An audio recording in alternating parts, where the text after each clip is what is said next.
Je ne sais pas si vous avez remarqué, on n'a presque pas parlé de Dominique Strauss-Kahn cette semaine. Ça change aussi pour les socialistes.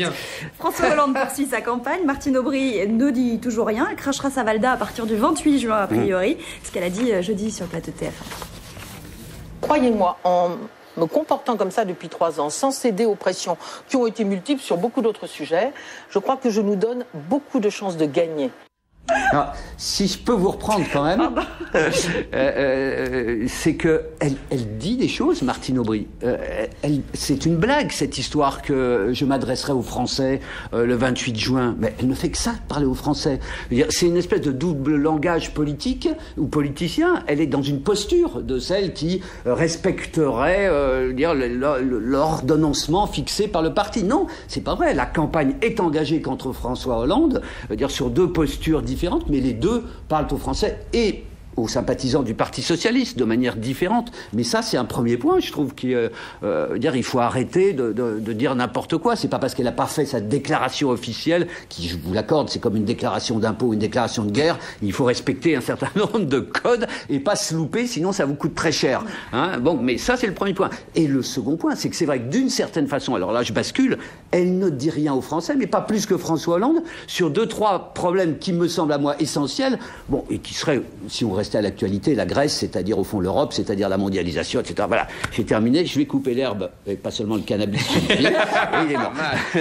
Alors, premièrement, elle parle aux Français, oui, il a raison, mais les Français ne l'écoutent pas. Parce qu'à chaque fois, elle fait des scores ridicules, à chaque fois, les gens passent à une autre chaîne. C'est déjà quand même un signe. Dans les sondages, elle remonte. Ah, c'est ce que j'allais dire. Il y a un décalage. Non, mais je suis d'accord. Il y a un décalage entre les sondages et les audimat. C'est très curieux. C'est-à-dire que, je pense que comme candidate anti-Sarko, elle remonte. Parce qu'il y a beaucoup de gens qui ne veulent plus de Sarko décisément. Mais en revanche, elle n'intéresse pas. Et donc les gens ne regardent pas la télévision et passent à autre chose. Je crois que c'est ça l'explication du paradoxe, mais bon. Deuxièmement, je crois que la question de fond que je ne cesserai de marteler ici, tant qu'on pourra, et l'année prochaine si possible, c'est qu'il n'y a pas de différence entre Hollande et Martine Aubry. Il n'y en a pas. Ce sont tous les 2 des enfants de Delors, l'une biologique et l'autre idéologique, et c'est simple, et de SOS Racisme. C'est les enfants de Delors et de SOS Racisme. Ça fait 2 semaines que vous l'aviez pas dit au moins. Ça. Et ben voilà, et justement, c'est parce que Strauss-Kahn, on parle plus de Strauss-Kahn, donc je reviens à mes fondamentaux moi aussi. Mais je suis très sérieux, je pense, c'est pour ça que je dis, je répète, je sais que je répète, mais je pense que c'est essentiel, et c'est pas une plaisanterie, c'est pas une boutade, ni une habileté rhétorique. Je pense vraiment qu'aujourd'hui, le seul clivage sérieux, c'est entre Montebourg. Voilà. Hollande Royal et Montebourg. À la limite, Ségolène, Ségolène Royal dit sur les problèmes de société, c'est-à-dire famille, etc. Elle dit des choses plus réactionnaire, plus anti-68ard, et donc elle a un positionnement qui fait clivage avec le 68ardisme digéré de Hollande et de Justement, elle est en train de revenir, la Ségolène Royal. Écoutez-moi, je pense que c'est sa personne qui est rejetée. Je pense que les gens ont compris que c'était une erreur de casting en 2007 et ils n'en veulent plus. Mais elle dit des choses différentes. Elle a des sujets de clivage et elle dit des choses qui parlent à l'électorat populaire, vraiment. C'est l'anti-Terra Nova, quoi. C'est ça.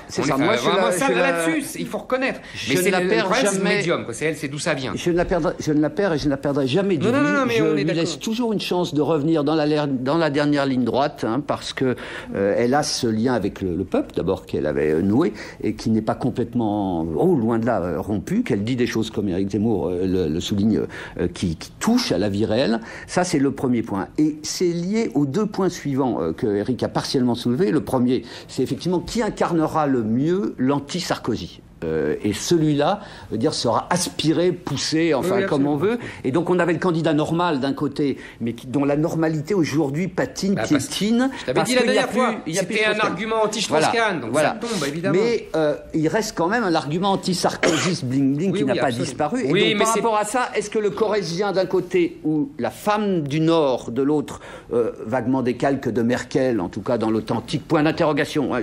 Tout ça, c'est quand même des provinciaux de pacotille, c'est des monde parisien, mais quand même, du 6e arrondissement. Hein. Oui, mais quand même, qui se sont enracinés à un moment, qui ont pris des valeurs. Ça, c'est le premier point. Le second, c'est là où Éric s'obstine dans l'erreur ou la cécité ou la myopie, comme on voudra, selon le crédit qu'on lui porte.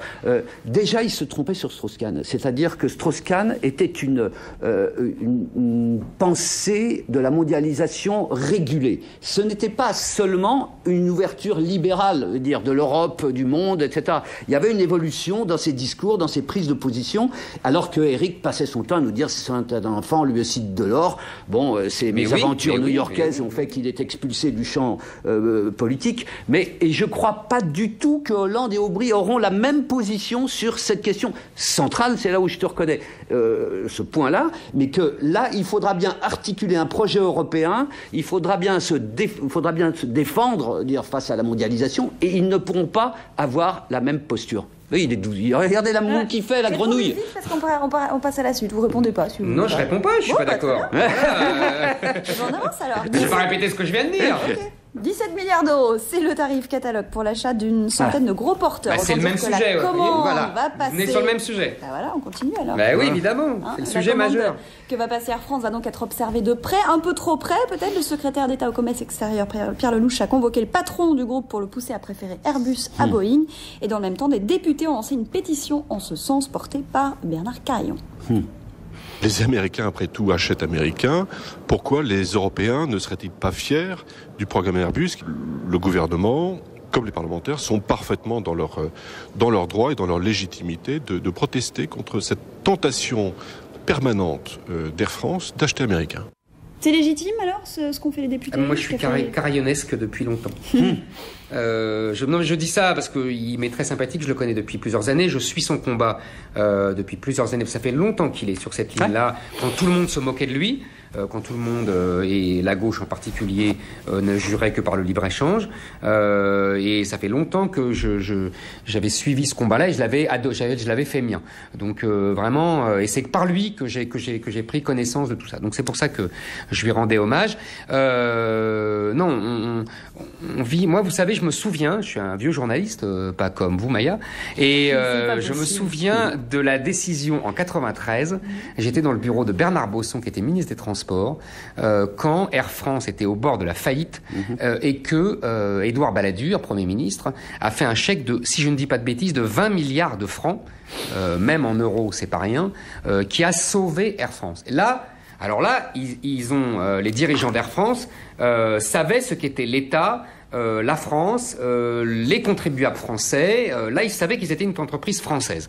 Et aujourd'hui, on nous explique qu'il y a des règles à l'OMC, on doit suivre les règles du libre-échange, qu'on doit acheter au meilleur prix. Mais moi, je suis désolé, il me semble que, et Carayon l'a très bien dit, les Américains ne se gênent pas. On l'a vu quand ils sont virés EADS pour le marché des ravitailleurs, ils ne se gênent pas pour acheter américain. Les Chinois font pareil.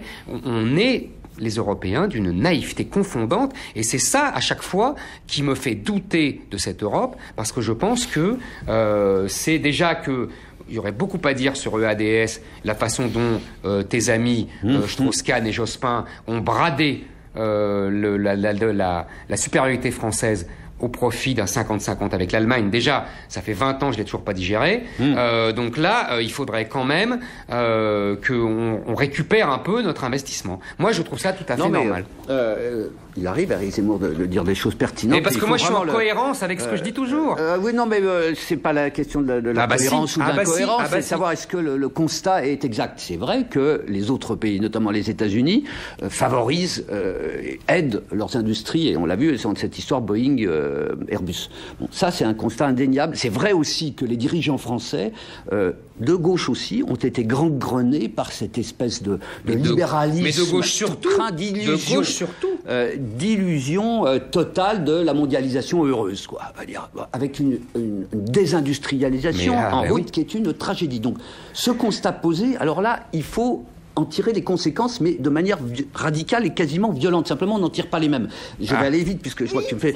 c'est que je crois pas... Il y a une impossibilité de l'île, d'abord. Hein, c'est-à-dire qu'on ne pourra pas s'isoler. Je suis content de voir qu'Éric Zemmour parle d'Europe et non pas seulement de la France. Mais là où je ne le suis plus, c'est qu'on ne peut pas être patriote français dans la production et pas l'être dans tout ce qui est français. C'est-à-dire, quand il plaide pour une France complètement repliée sur elle-même, eh ben, il plaide contre le patriotisme industriel français. La France, c'est un tout. Elle se vend dans son ensemble. C'est-à-dire, on ne vendra pas parce qu'on doit vendre à l'étranger aussi. On ne vendra pas si on n'est pas nous-mêmes aussi ouverts. C'est-à-dire, donc, je termine, il faut en même temps, effectivement, protéger et mettre face aux pays qui pratiquent un dumping financier, social, écologique. Il faut mettre des écluses, des barrières. Bravo. Bienvenue au club. Mais oui, mais en même temps, il faut être super français, c'est-à-dire accueillir, arrêter de vouloir foutre dehors. Mais c'est la même chose, il faut mettre des écluses aussi. Non. Et on s'arrêtera là. C'est le même sujet, non, tu vois. On s'arrêtera tu vois, pas là. Tu es incohérent comme d'habitude. Si vous voulez, on continue de parler de ça sur les télé.fr.